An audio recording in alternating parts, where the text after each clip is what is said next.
Very good evening to you. I'm Lisa Broom with the CBC Evening News.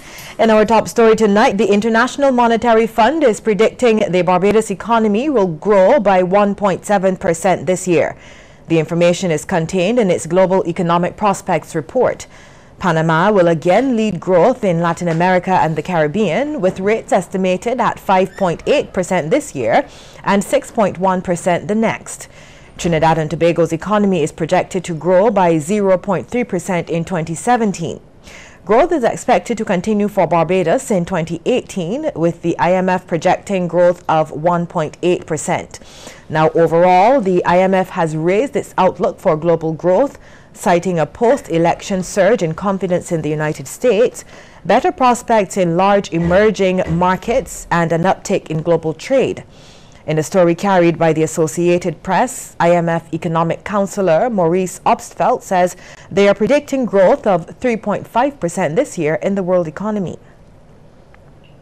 Up from 3.1% last year, and at a pace of 3.6% in 2018.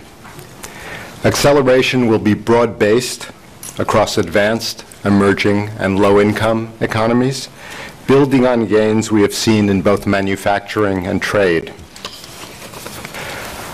Whether the current momentum will be sustained remains a question mark.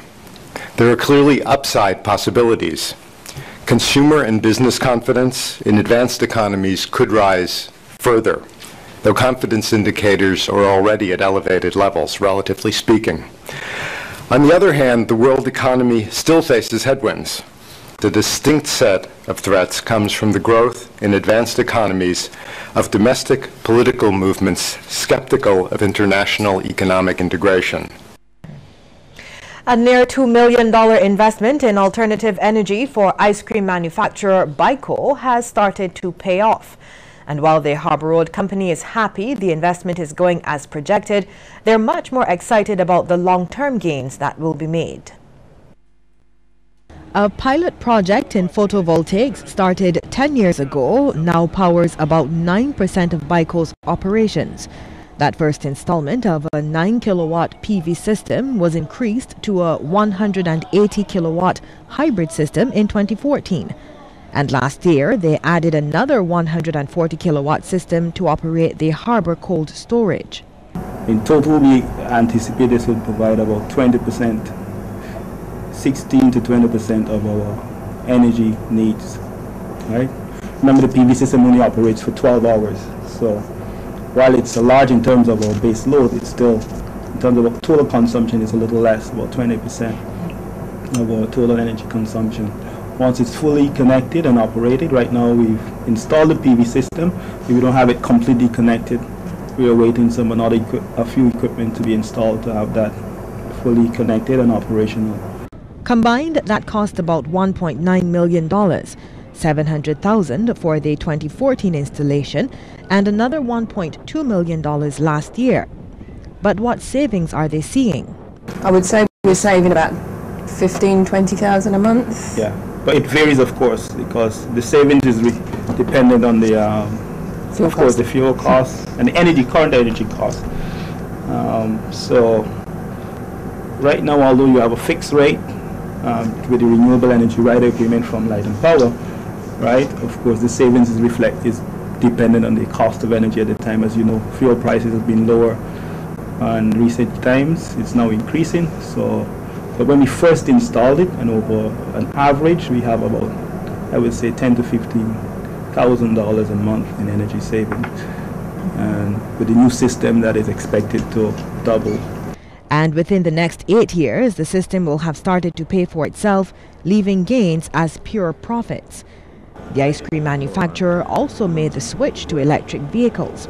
Let's say for our sales manager that does a lot of mileage, maybe needs about $30 in terms of fuel costs or more a day, you can save at least 50%, close to 50% of our cost in terms of the operation of the vehicles. They also save on maintenance costs. Because you're not changing oil and oil filter and all of those things, because it's not an engine, it's a motor. But one of the things that I think shocked us the most is that you don't use your brakes a lot. The engine, the motor, yeah, it has a way of pulling back on power. So it actually slows you down, so you use your brakes a lot less. All of this makes the 24-hour operation the second biggest investor in renewable energy for a business. In terms of future investments, Ms. Pooler says they're limited by space and are looking into wall-mounted solar panels going forward. Sandals Barbados is promising greater choice in accommodation and even more luxurious facilities when its newest hotel is opened just next door. General Manager Fernand Seefinger spoke about it as the resort hosted an appreciation event for its repeat guests. Kent Jerson has the story. A feast prepared for Sandals Barbados's repeat guests to say thank you for their patronage over the years. This event, dubbed a reunion and complete with entertainment, is a celebration of their loyalty to the resort. And General Manager Fernand Zervinger says they'll have even more to look forward to when Sandals Royal Barbados is completed next to the existing hotel. Did you ever go to Sandals La Source in Grenada and experience the sky pools? We will have them also here at the resort. Besides that, Jolan, Ronnie and the entertainment team will have a fantastic dedicated entertainment pavilion with all the latest features. A stage where we can have fantastic shows and performance of some of the finest artists in Barbados. Mr. Zervinger says construction is progressing well, with 900 to 1,000 workers on the site. He adds the finished facility will have 222 rooms, constituting a substantial expansion of the Sandals operation here. We will, expand our family to almost 1,100 total team members working between both of the resorts. While encouraging the guests to continue coming, the general manager also paid tribute to staff, whose service contributes in no small measure to the decision by visitors to return again and again. Only this morning in a meeting, I had to read 3 letters that I received over the last 2 days from guests, insisting that I share their experience and highlight several names of team members that make their vacation extra special. This happens to us every day at Sandals Barbados. Addressing the gathering, CEO of the Barbados Hotel and Tourism Association, Rudy Grant, hailed Sandals as an important tourism partner. Sandals is reflective of excellence. Sandals is reflective of giving good quality and good value for money. Sandals is reflective of the best in the tourism industry. He also thanked the repeat guests, saying Barbados is happy to continue sharing with them all it has to offer as a destination of choice. Kent Jerson, CBC News. Well, the island got some much-needed showers today, but wet road conditions may have played a role in at least one vehicular accident. This happened just after 11 this morning. Sharika Griffith has more. Emergency personnel were called to the scene of an accident in St. Philip this morning following a 2-vehicle smash-up. It occurred at the junction of Carrington Road and Edgecombe Hill and involved a motor car and a Ministry of Transport and Works vehicle with a trailer in tow. According to Police PRO Inspector Roland Cobbler, the fire service also responded to the call, but the jaws of life were not required.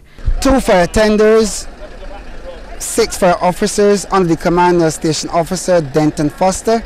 They responded to this scene here at Carrington Road, but their services were not utilized as the persons were already freed from the vehicle by persons in the area who assisted.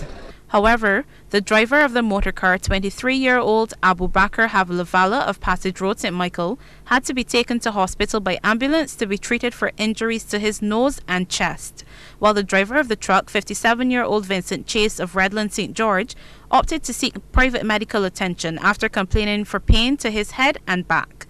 Both drivers were their lone occupants in their vehicles.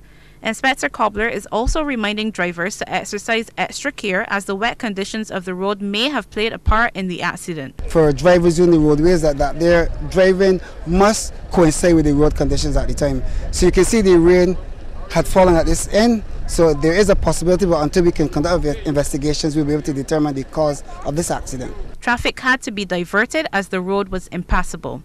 Sharika Griffith, CBC News. For the second time in recent months, a tree came crashing down in the Lower Broad Street taxi stand, this time injuring a pedestrian. The incident occurred sometime after 12 when 51-year-old Antoinette Cumberbatch was walking in the area with a friend.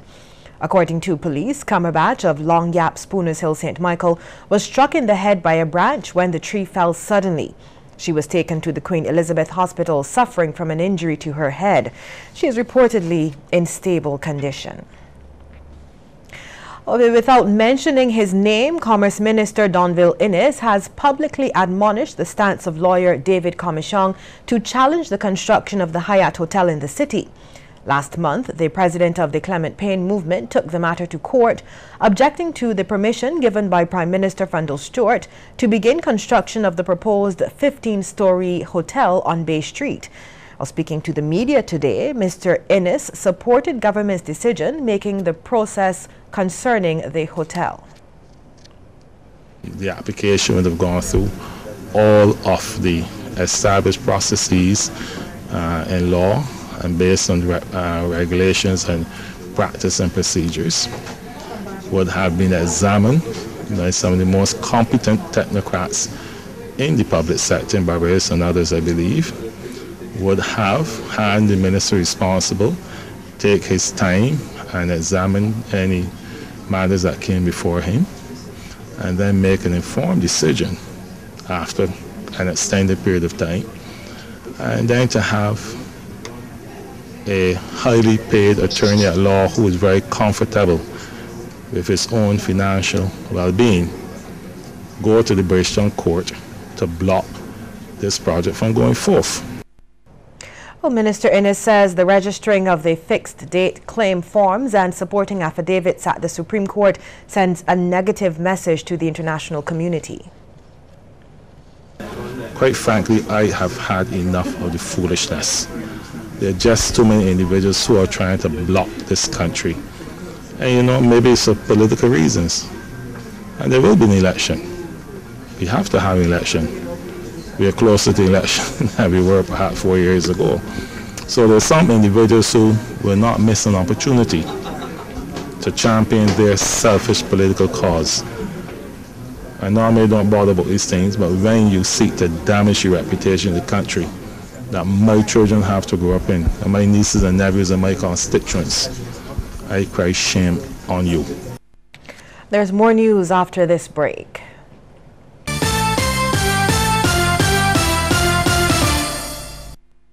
Your insurance payment doesn't have to be a burden.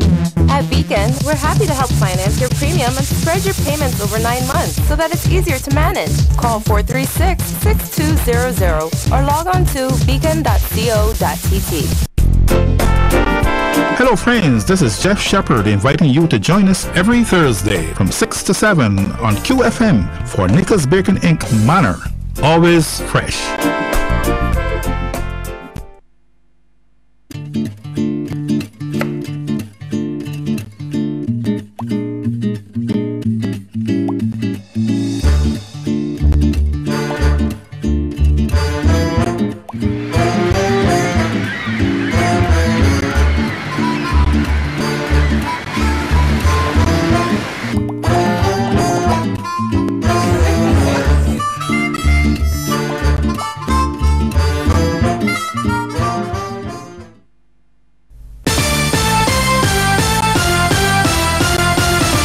Education Minister Ronald Jones is giving his full support to one of the medical schools on the island, and he says the American University of Barbados is en route to being fully accredited.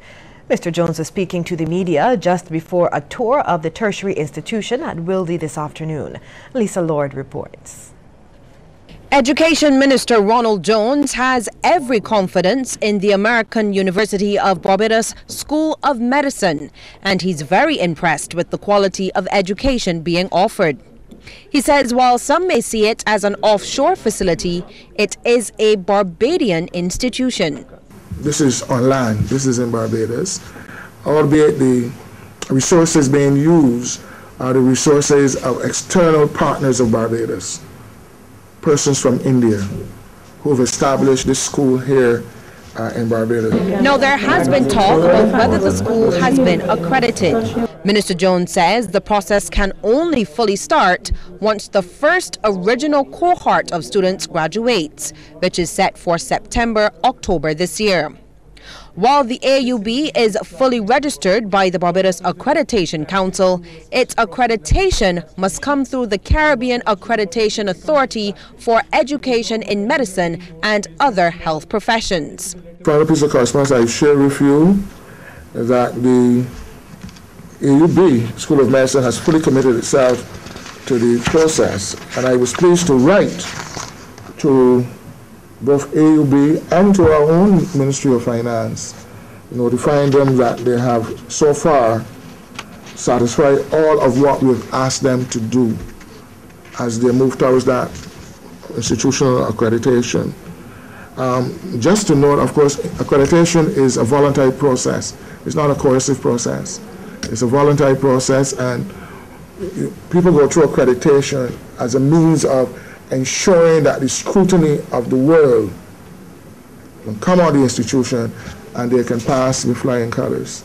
With 3 new medical schools set to open in September, the Education Minister says a committee will be established to monitor such tertiary institutions. Because we want the standards which AUB has in fact set to continue throughout all of the others that are here and will be coming here. The university currently has 225 students and 150 of them are on clinical rotation in the United States and elsewhere. Assistant Dean Dr. Michelle Zizena revealed they are using the latest technology in the classroom. Animated videos will be used. 80% of our curriculum will be based on that.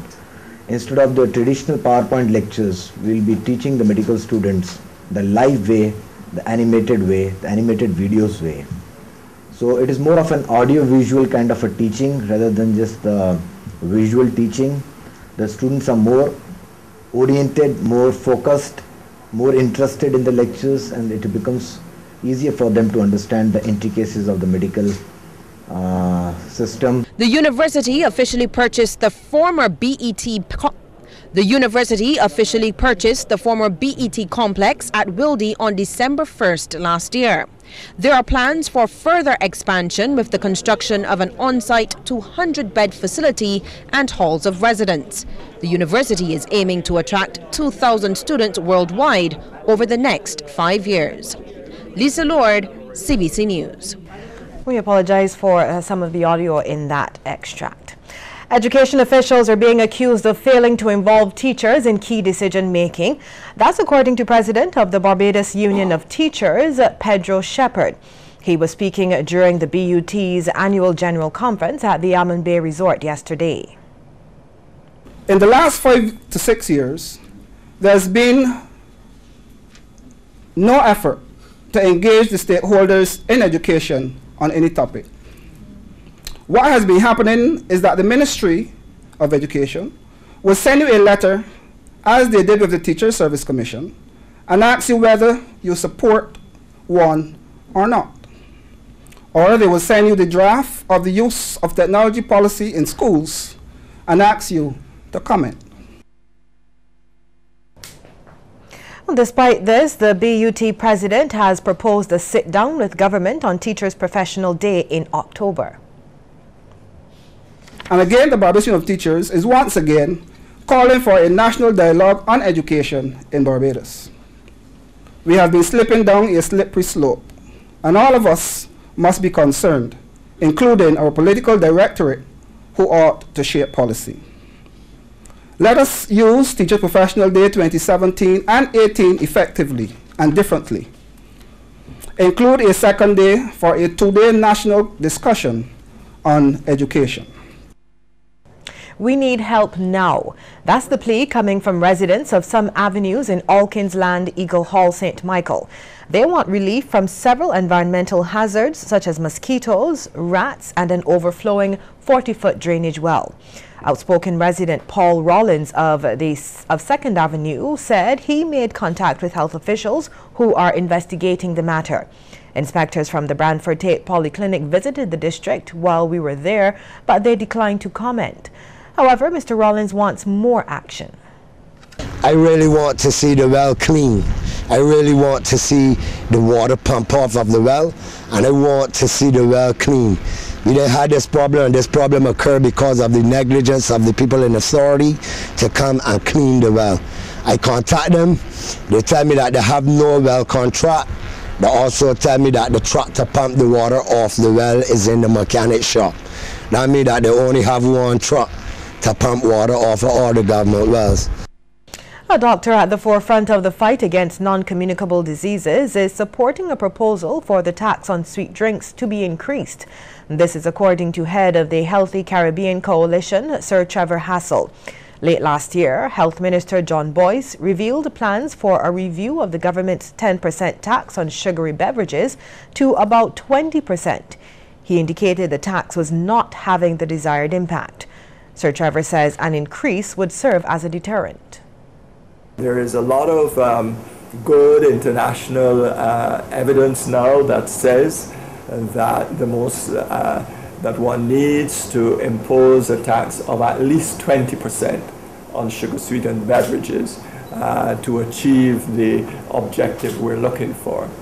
I think it is important for me to use this opportunity to point out that certainly we in the Healthy Caribbean Coalition and in public health in general in Barbados, we see the tax as an important public health measure.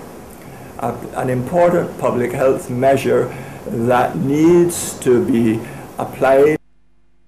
As it relates to a tax on fast food, Sir Trevor says the overconsumption of unhealthy fast food must be carefully looked at. And I'm deliberately wording it like that, unhealthy fast foods, because the implication there is that the challenge that I throw out to the fast food industry is to use your tremendous resources to create healthy fast foods.